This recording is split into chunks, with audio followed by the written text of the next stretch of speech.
Hi, this is a fat old lady in PJs. Today I'm going to show you a little gardening experiment that I tried. What I did was I took an ordinary water bottle, cut it in half, and I cut the slits in it all the way around right here, and then just put the top back on it, kind of like a mini terrarium. I mostly did that to keep my cats out because they're pretty naughty.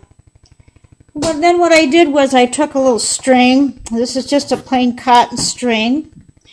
And I put it inside another bottle that I prepared the same way. The top comes off here like this. And inside is some water. I found that if I only put about an inch of water in the bottom, that's about right. You don't want to put any more water in there because if you do, it tends to run down the string here and then it drips on the table and you have a big mess. What this is it's self-watering. I went away for a couple of days to my granddaughter's house, and when I came back the soil was the perfect moisture in it. Not too dry, not too wet, because I have a tendency to drown plants. Just planted it in there kind of as an experiment. What I have in here going right now is lettuce. Just growing that to see how it goes. And you could do the same thing here if you already have a plant that's started. What you do is you just tie a knot in the string here and then take a little screwdriver and you would push it down into the dirt and then just have yourself a little water bottle set up like this one. Then too, if you're outside, what you can do is keep the bottle whole, don't cut it. Put little, drill little holes in here. You can use pins in it, push nails in it, anything you want to do. And then just fill it up, tip the bottle upside down, and then stick it in the dirt. And the water's going to come out gradually, and then it's just going to water it a little at a time, kind of like a soaker hose would. And this is great if you're going someplace for a while. You won't be around to water your plants.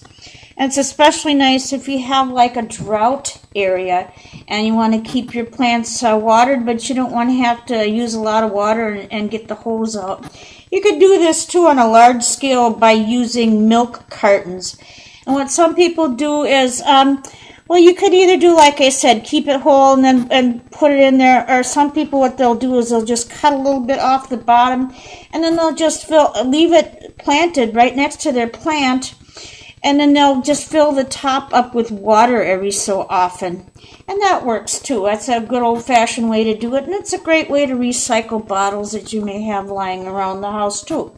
This is a great science project for kids. And it's a nice little weekend project, especially if you have toddlers. Like my granddaughter is 3, and she just loves doing this kind of stuff.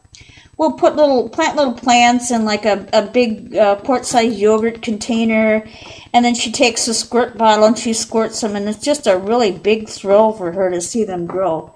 And I'll tell you, this kid has a better green thumb than I do. You should have seen her marigolds last year. Man, did they take off.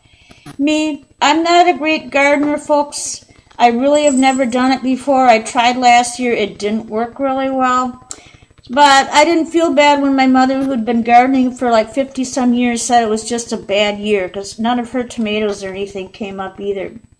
But anyway, this is something you might want to try. See how it's going.